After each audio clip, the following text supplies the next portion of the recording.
राष्ट्रवादीच्या पंचायत समितीच्या जागा आणि एक आपली रुपालीताईंची पंचायत समितीची 10वी जागा सतीश अण्णांचा निसटता पराभव झाला. अण्णा नाराज होऊ नका, राजकारणात ह्या गोष्टी घडत असतात. 129 मतं म्हणजे काय फारशी नाहीत. आज ते मी काही सांगणार नाही, परंतु एखाद्या चांगला कार्यकर्ता राजकारणात चुकीच्या पद्धतीने त्याचा जर बळी होत असेल तर हेही वाईट आहे.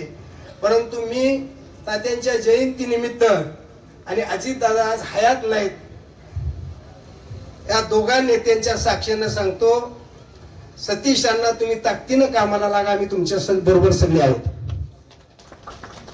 राजकारणात जय पराजय होत असतो. सुरेश बापूंनी सांगितलेली वस्तुस्थिती आहे की विजयानं फार मस्ती आल्यागत वागू नये आणि पराजयानं खचून जाऊ नये.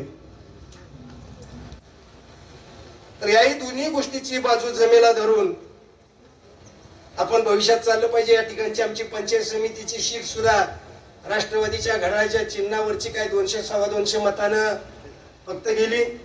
आमचे राजाभाऊ जगदाळे हे कुमटे पंचायत जिल्हा परिषद गटातनं 200 सव्वा 200 मताने गेले, म्हणजे असा फारसा निकाल उलटा गेला असं म्हणता येणार नाही. पुन्हा एकदा राष्ट्रवादीच्या तालुक्यात हा कोरेगाव तालुका राष्ट्रवादीच्या ताब्यात आला.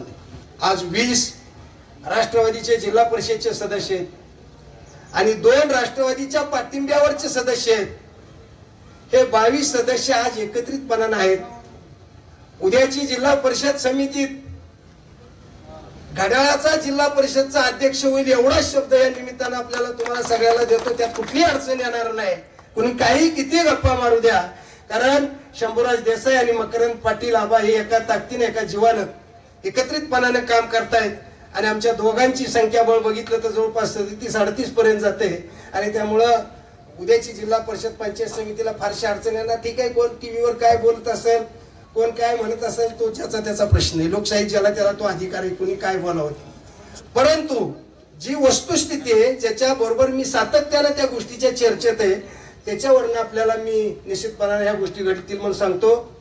विकास भाऊ, तुम्ही बंडानानांनी अतिशय चांगल्या पद्धतीने सगळ्यांनी, अशोक आबा असतील, रामभाऊ लेंबे साहेब असतील, सोयक डॉक्टर असतील, या सगळ्या मंडळींनी, सुरेश निकम चेअरमन यांनी अर्ज माघार घेऊन सुद्धा मनाचा मोठेपणा घेऊन अतिशय चांगल्या ताकदीनं त्यांना या निवडणुकीत मदत केली. या सगळ्या पिंपोडकरांचं मी मनापासून अभिनंदन करतो.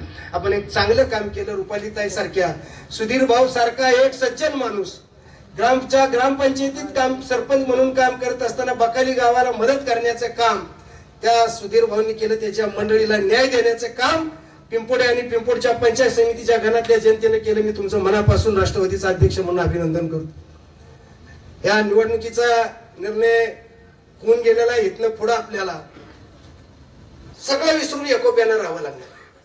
अत्यंत या विभागातल्या पाण्याचा प्रश्न अत्यंत अडचणीचा प्रश्न आहे. कुणीतरी कुणाला भेटून फोटो काढले म्हणजे प्रश्न मिटत नाही. प्रश्न मिटवायच्यासाठी ताकदीने संघर्ष करून आपल्याला ते काम करावं लागणार आहे. आणि मी अनेक भाषणात सांगितलं की या भागात जर पाण्याचा प्रश्न कोण सोडवणार असतील तर कैलासवासी लक्ष्मणराव पाटलां तात्यांचे दोन्ही चिरंजीव मकरंदाबा नितीन काका की त्यांच्या मतदारसंघात सुळशी धरण होतंय आणि त्यांनी मान्यता दिल्याशिवाय ते धरण होणार नाही. आणि आबांची एकच इच्छा आहे की कोरेगाव तालुक्यातला दुष्काळी भाग असेल, वाई तालुक्यातला दुष्काळी भाग असेल, खंडाळा तालुक्यातला दुष्काळी भाग असेल, या भागाला लागणाऱ्या पाण्याचा सर्वे करा आणि ती किती पाणी लागतंय त्याची मंजुरी जर तुम्ही ह्या धरणाच्या कामात देणार असाल तरच मी हे धरण करायला मान्यता देईन. हे 6 TMCचं पाणी धरण झाल्यानंतर निश्चितपणानं भविष्याच्या काळातला पाण्याचा प्रश्न शेतकऱ्यांचा सुटणार आहे.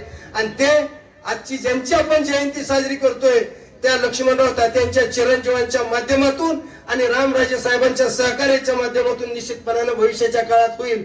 यात तुम्ही कुणीही मनात चिंता आणू नका. यावर्षी भयानक परिस्थिती आहे पाण्याची.